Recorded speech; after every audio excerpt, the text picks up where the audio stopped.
Zig Ziglar. Inspiring true performance.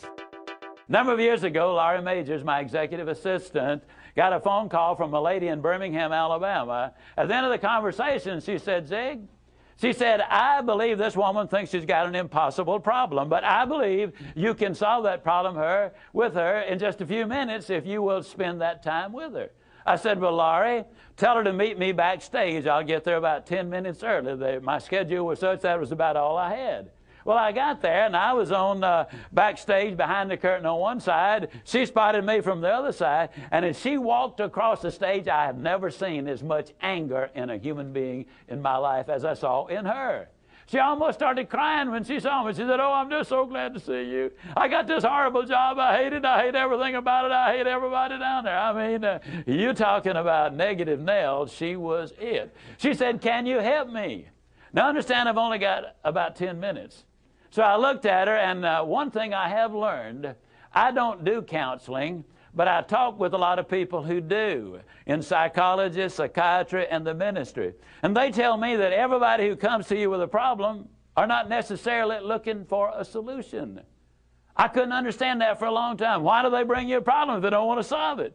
Well, I can tell you why. They want to tell you about it, you about it, you about it, you about it, and you about it. And if you foul up the deal and solve the problem, they can't tell you again, you again. They want the attention that goes with the problem, and every company just about it has that kind of an individual. They want the attention that goes with griping and complaining. Well, I looked at the lady, and it wasn't unkindly, but firmly I said to her, yes, and you know, ma'am, I'm afraid your problem is about to get worse. She said, what do you mean? I said, I believe they're going to fire you. She was stunned. I couldn't have stunned her more if I'd hit her in the face with a bucket of ice water. She said, fire me? Why on earth would they fire me? The inflection in her voice clearly said, they're the bad guys, I'm the good guy. Why don't they fire them and keep me? Have you ever noticed that people who are the problem never recognize that they are? They're in complete denial. They think denial is just a river in Egypt. Why would they fire me?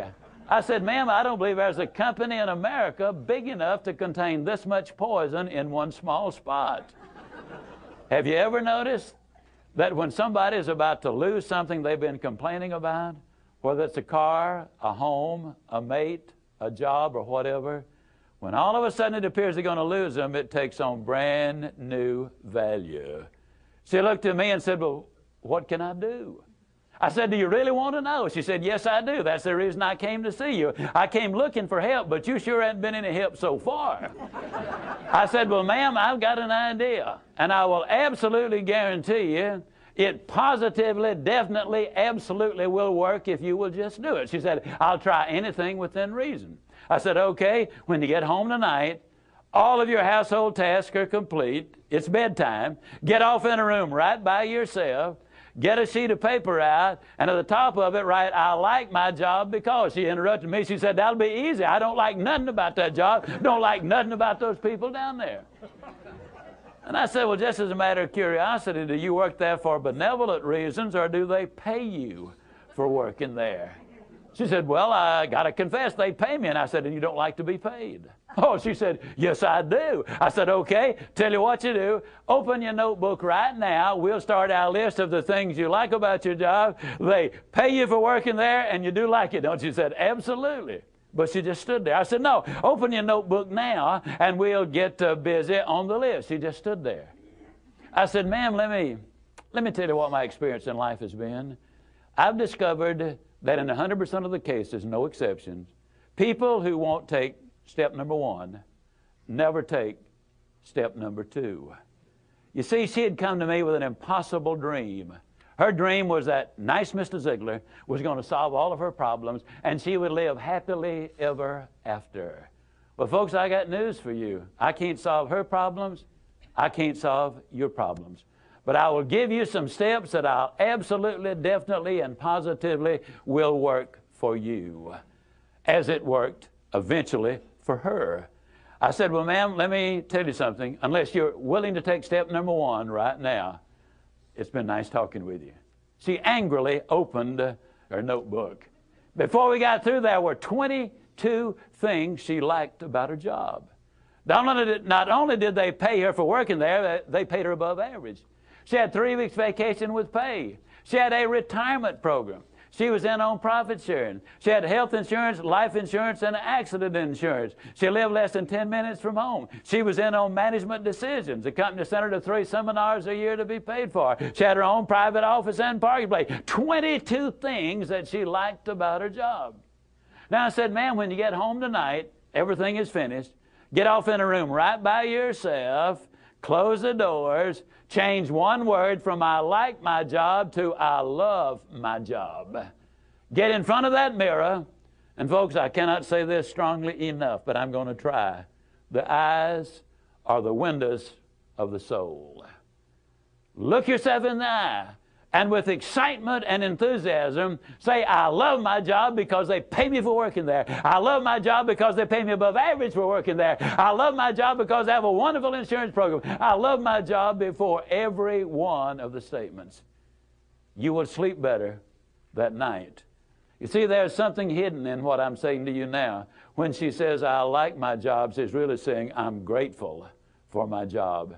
And of all of the emotions we can have, according to Hans Selye, the #1 stress specialist in America, the healthiest of all human emotions is gratitude.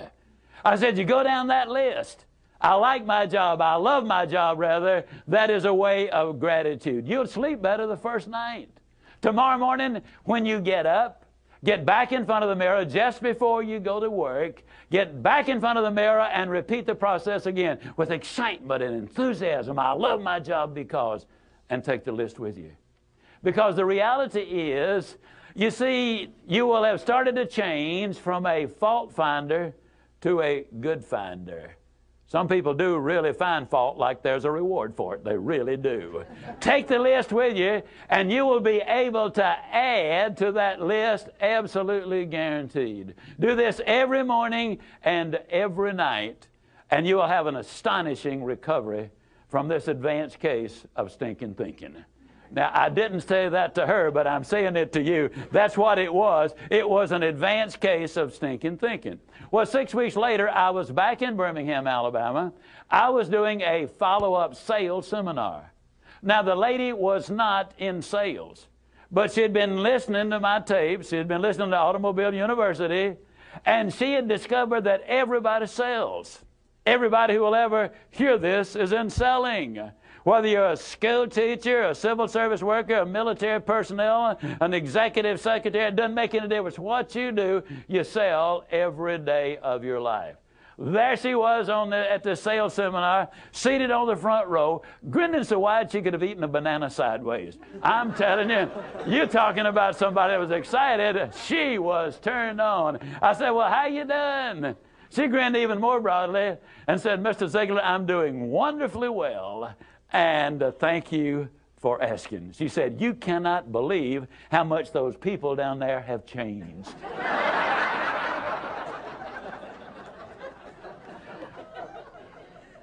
I got to lay it on the line, folks. You're not going to change anybody else till you change you. Everything really does begin with you. Now, you see, the unfortunate thing, this lady had been raised in a very negative environment.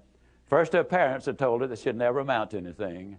They said, you know, you're always late, you're always sloppy, why can't you be like your brother or your sister or whatever? When she got married, her husband had continued it, and so her self-talk had become completely negative. Everything that she said about herself was negative. You know, like Dad said, I'll never amount to anything. Or like my husband says, I can't do anything right. But when she started changing the input, then some radical changes took place. Zig Ziglar. Inspiring true performance.